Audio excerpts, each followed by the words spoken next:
Hi boys and girls, it's Marine McQueen. Folks, on this stream we're going to talk about the Ten Commandments. The film, The Ten Commandments, Cecil B. DeMille's classic masterpiece, was made.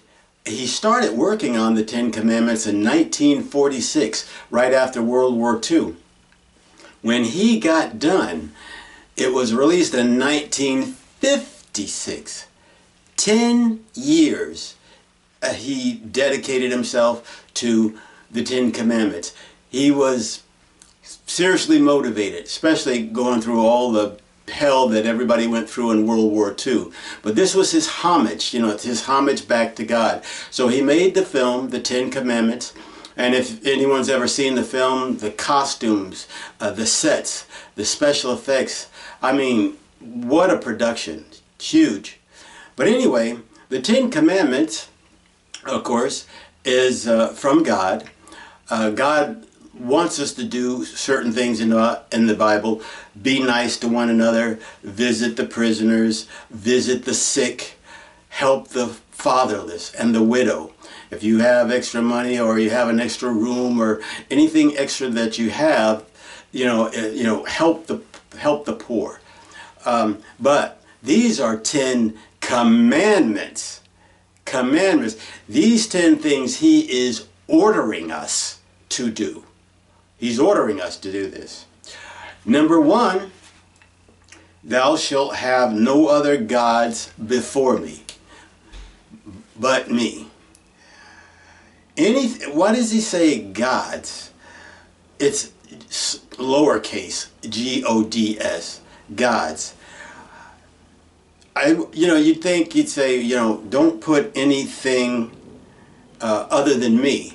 But he says, thou shalt have no other gods, small G-O-D-S, gods before me. Anything that you put above God, money, alcohol, drugs, sex, your favorite sports team, your pet, anything that you love, your family. If you love it more than God, then it becomes your God. That's why he says the gods here is with a small G-O-D-S. Thou shalt have no other gods before me, but me, in other words. But when you put anything above God, he says that becomes your God. And when your calamity comes, that means big trouble. When your calamity comes, then let that save you.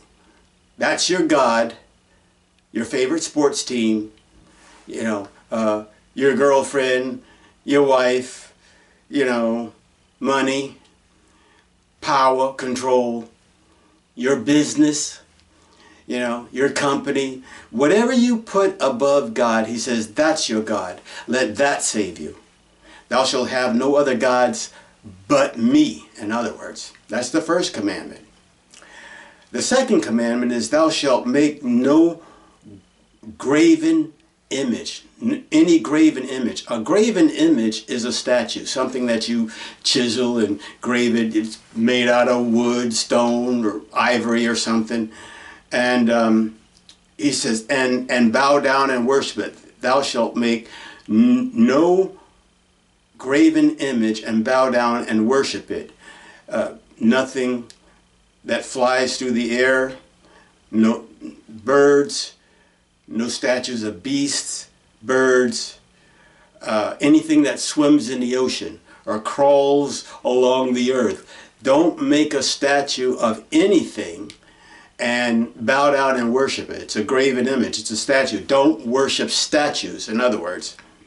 The third commandment is, thou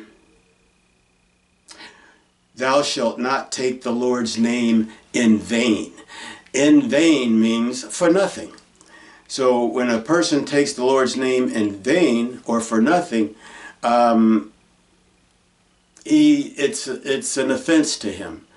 In other words, God says, when you call on me, when you call my name, it better be real important. Real important. Thou shalt not take the Lord's name in vain. The fourth commandment is, remember the Sabbath day, or the holy day, and keep it holy. You shall do no work, neither your manservant, your maidservant, your business. Everybody take the day off. Rest, give thanks to God on the Sabbath day, the holy day, for all the blessings that He's given you throughout the week and that you have now.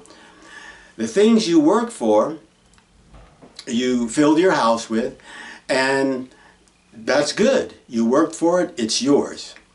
But 6 days shalt thou work, but on the seventh day, the Sabbath day, the holy day, no one does any work. Just relax, give God thanks for the job that you have, the company that you own, everything that you have. That's a blessing.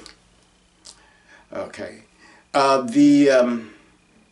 The fifth commandment is honor thy mother and thy father. There's a tricky one there, because a lot of people had a lousy mother and a lousy father, and it is so hard to give honor to them. You know, I think, maybe this is just me, but it says honor thy mother and thy father. If they treated you well, they deserve that honor. But if they didn't, they can go to hell like everybody else. It doesn't make any difference. You break laws, God's commandments, there's plenty of mothers and fathers in hell. There's plenty of brothers and sisters in hell. There's plenty of cousins and uncles and aunts in hell. God is not a respecter of person. Your relationship to your family, that has nothing to do with them not going to hell. But honor thy mother and thy father. You know, if they treated you well, they deserve it. The sixth commandment is, thou shalt not kill. Here's another one. Thou shalt not kill. For instance, for fun, sport, and entertainment. Now, if you're killing animals and you eat the flesh of the deer, you eat what you kill, that's great. That's wonderful. You have to do that. But so many times throughout the Bible, God has told Israel, go number your men from age 20 and up and prepare them for the battle. The Philistines are coming against you, the Hittites, the Jebusites, all kinds of enemies of Israel come against it. Even to this day, they're fighting to this day. People are trying to wipe out Israel, wipe out the Jewish race. And God ain't going to ever let that happen. Hitler tried it, didn't work. He was the one that ended up dead. But anyway, thou shalt not kill. And when war comes, then it's time to kill. But in other words, during times of peace, no killing. Thou shalt not kill. Number 7, the seventh commandment is, thou shalt not commit adultery. What is adultery? Well, I'm glad you asked. Adultery is anyone having sex with someone else's wife or someone else's husband. If you're not married to each other, they call it cheating. Oh, she cheated on me. Oh, he cheated on me. They're cheating. But when you get married and you take a vow to God saying that this person is going to be my wife and I'm going to be her husband, one man, one woman, wife and husband, then it's a holy thing. God joins that together. It's holy matrimony. That's why they call it holy matrimony. But when you have sex with someone else's husband or someone else's wife that you're married to, then you are committing, not cheating, you are committing adultery.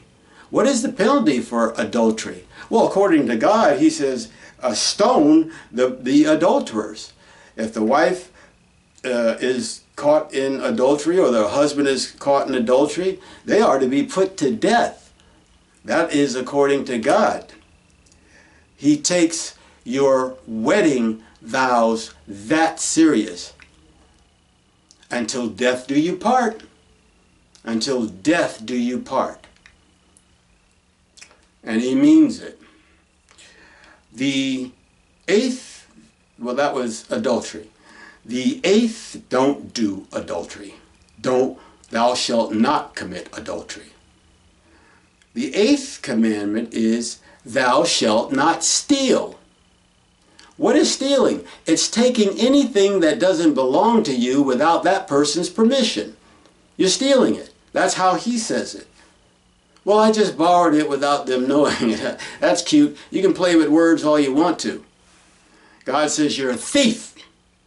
And what happens to thieves when they get caught stealing? Oh my goodness gracious. Honey hush. Thou shalt not steal. That's the eighth commandment. The ninth commandment is, thou shalt not bear false witness. A witness is, I'm an eyewitness. I saw what happened. I'm a witness to it. I saw it. But if you give a false witness, that means you're lying. You didn't see it. You said you saw it. You're witnessing that you saw it, but you didn't. You gave a false testimony or a false witness. You lied, in other words. Number 9, thou shalt not bear false witness. Thou shalt not lie. Don't lie. That's number 9. And the 10th and final commandment. Now, these are all commandments. He's not saying these are the 10 things I would like you to do, 10 suggestions. He says, I'm commanding you. I'm giving you a direct lawful order. That's a military term for, hey, I gave you a direct lawful order. You break that law, that command, and it can cost you dearly. In times of war, when we disobey orders and people get killed because you did not follow your orders, and it's time of war, we line you up against a wall and we bring out a firing squad, 6 individuals, crack shots, and it's ready, aim, fire. And they put 6 bullets in your heart. You are good and dead. It's an execution.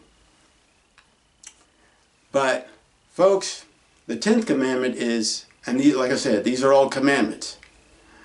The 10th commandment that I'm ordering you not to do is, thou shalt not covet. What does covet mean? Well, I'm glad you asked. Covet means wanting something that belongs to someone else. You want something that belongs to someone else. Whatever you have, God let you have that. You know, He'll let you have that, but He wants you to be satisfied with what you have. A lot of people are not satisfied with what they have. They want more. And they say, sometimes they'll say, well, geez, I wonder, how come I can't get any more? No matter how hard I try to get this or get that, it just doesn't seem to work. Everything seems to just fall apart. Nothing happens. God won't let you have more than what you can need, than what you can handle. A lot of people have more money, bigger homes and fancier cars and nicer clothes and all that, because God knows they can handle it. Now, there's 2 ways to get that. You can either become rich and famous through the devil, or you can become rich and famous through God. One of the 2, boys and girls, it always comes down to that. God's helping you or the devil's helping you. But when the devil helps you, he wants a serious price. Your soul, your immortal soul. For what shall it profit a man or a woman to gain the whole world and lose your own soul? All the money that's in one city, all the diamonds that's in one state, all the wealth inside of one country God says if you could have all the wealth in all the countries all over the whole world and you were still a fool for trading your soul in. Because the world will pass away. Heaven and earth will pass away. He's going to make a new heaven and a new earth. But heaven and earth will pass away. But your soul is eternal. It's not going anywhere.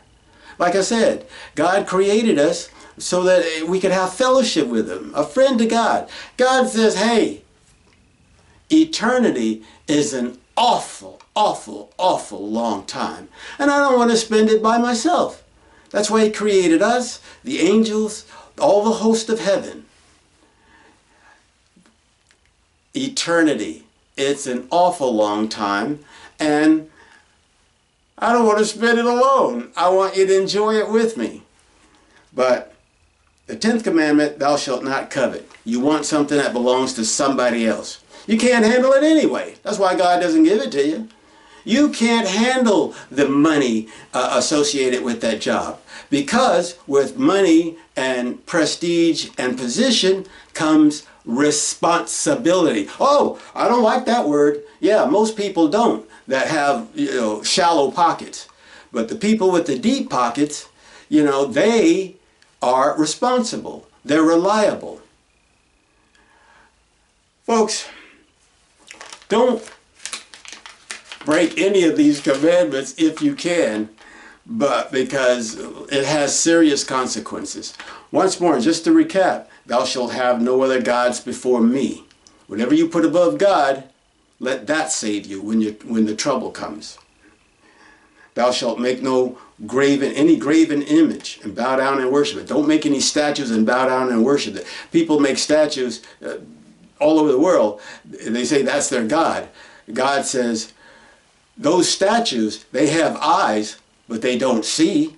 They have ears, but they do not hear. They have legs, but they do not walk. It's dead. It's just a piece of metal, a piece of wood, a piece of ivory, a piece of whatever you carved your God out of. Oh, brother.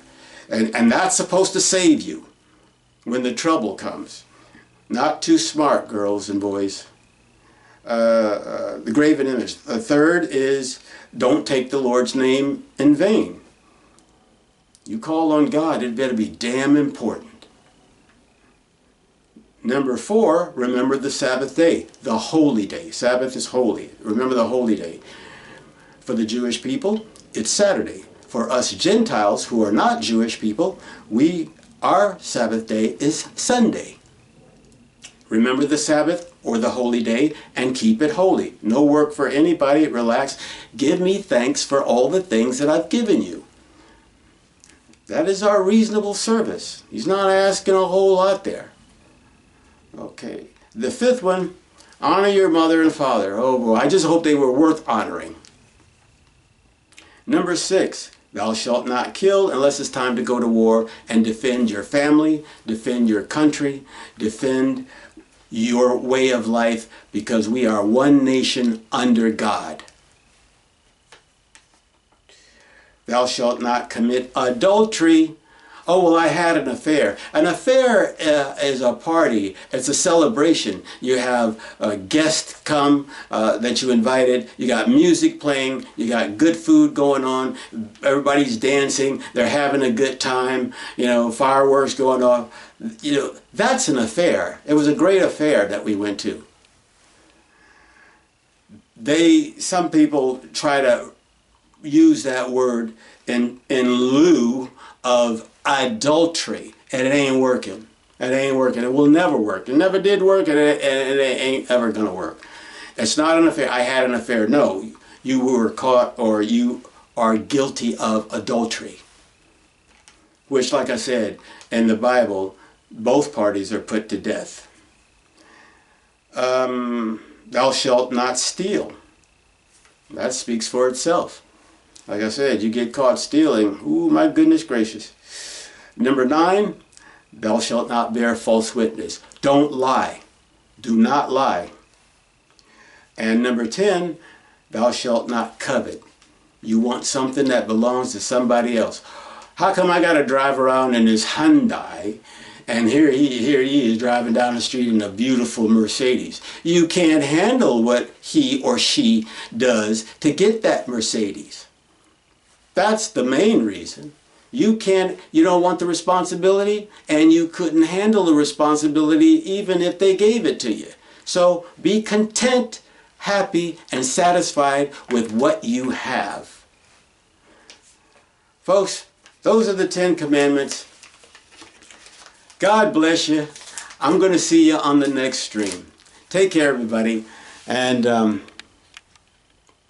God loves you, and He'll never put on you more than you can handle.